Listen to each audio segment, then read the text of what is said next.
Ялангуяа ба 7 одоо хүүхэлдэйн киноны маань хүүхдүүдэд үзүүлж болохгүй хамгийн сэвтэй хэсгүүдийг нуусан байдаг. За тэгвэл энэхүү бичлэгээрээ тэдгээр хувилбаруудтай танилцъя. Хүүхдүүдийг дэлгэцэн өмнө уйж чаддаг байсан нэгэн гэгээлэг хөөрхөн дүр бол Цасан цагаан ба 7 одоо хэмээх хүүхдийн кино байдаг. Walt Disney-ийн бас хамгийн классик кинонуудын нэг.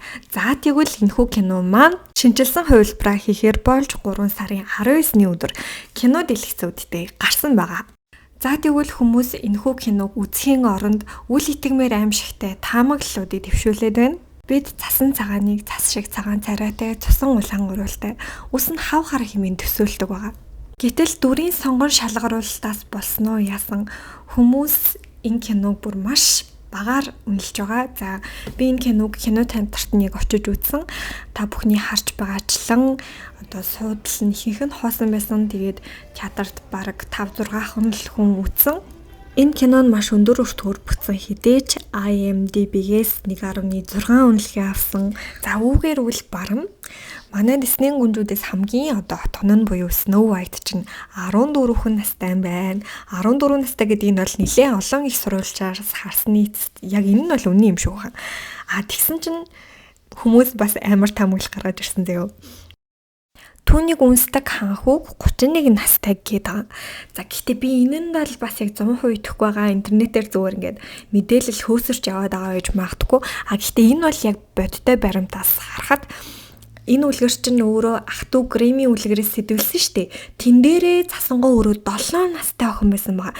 За тэгэхээр 7 настай охин 7 залуутай хамт амьдраад гээд төсөөлөхөр жоохон сэвтэл юм да.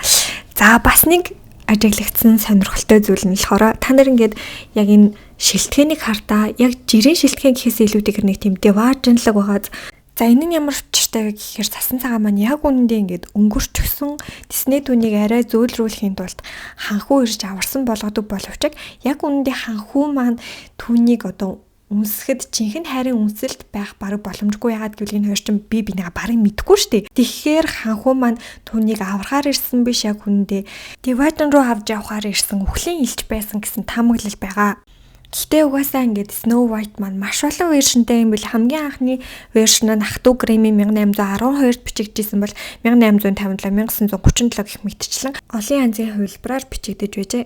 Бид бүхэн Disney-гийн хувилбараар нь их мэддэг боловч Герман хувилбар, Оросын Пушкины хувилбар гэх мэтчлэн байдаг. Хамгийн сонирхолтойнуудаас нь дурдах юм бол 1812 онд бичигдчихсэн ах トゥ Грэммийн анхны хувилбар дээр үнэхээр нэг хаард хэсэг байсан. Тэр нь юу вэ гэхээр Snow White-ийн одоо ээж нь түүний яг төрсөн ээж болж таардаг. Төрсөн ээж нь охиныхоо гоо үзэсгэлэнд атаархаад тэгээд энэ одоо атаархлаасаа болоод охиноо алах гэж 3 удаа оролцсон. 3 удаа оролдоод бүтлгүүтээд тэгээд охин бас хүргэн хоёр нь жоохон эвгүй заяа.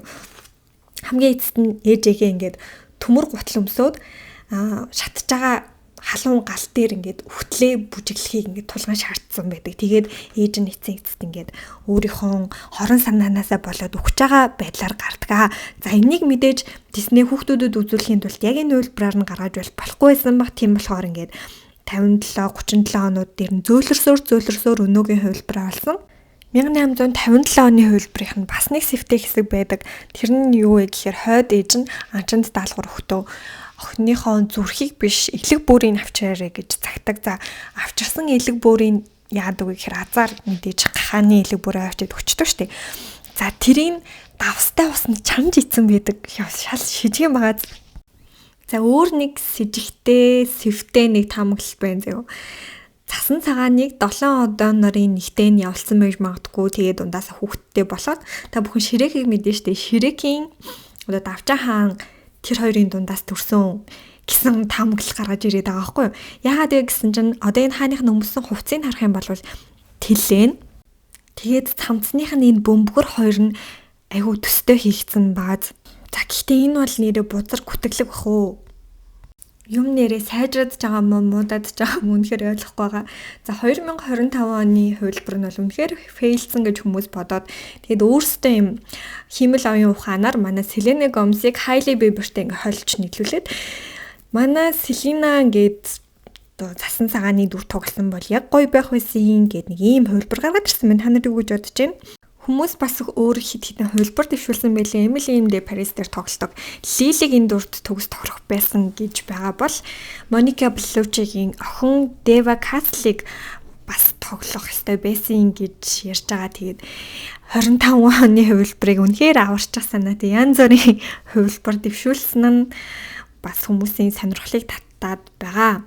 За миний бодлоор Дева Касл энэ дүрд тоглоод ээж нь хэрвээ тоглосон бол үнэхээр бас сонирхолтойгоо үзүүштэй болоод хүмүүс маш ихээр үзэх байсан болов уу гэж бодож байна. Диснейгийн уг нь гаргахыг зорьсон санаа нь болохоор хүний гадаад үзэмж биш дотоод сэтгэл нь цасан цагаан байхад тэгээ болчихно. Хар царайтай байсан ч хамаагүй дээ гэсэн санааг уг нь гаргахыг зорьсон юм шиг байгаа юм. Гэхдээ энэ хүмүүст л таалагдаагүй. Нэгэн талаа энэ киног үзэхгүйгээс хойш би жоохон спойлер явуучих. 1.2 үнэлгээтэй киног үзэж мөнгө өрөхгүй байлгүй дээ тий. За энэ кинон дээр яадаг вэ гэхээр Snow White маань нэг хулгай ээж байгаа баригдчихдаг залууд дурлчт юм аа. Тэгээд нөгөөдхөө бас аварж маварх гад өөрөө баатар болох гэж наачнаа. Энэ киноны гол дүрт тоглосон Рэйчел Зеглер маань анхны вершинд нь ялангуяа тэр ханхуу гүнжийг авардаг хэсэгт нь бол өөрөө дурггүй гэж хэлээ. Ханхуу найгуу тийм стокер мэдрэмж төрүүлсэн гинэ. За тэгээд энийг бол хүмүүс хэлэхдээ ямар ч тийм талархалгүй юм да. Ингээд ийм чухал дүр тоглолцоод киноога ганцхан удаа үзсэн тэгснэ амар энэ кино бол амар weird гэж хэлж байгаа нь өөрөө weird байна гэсэн.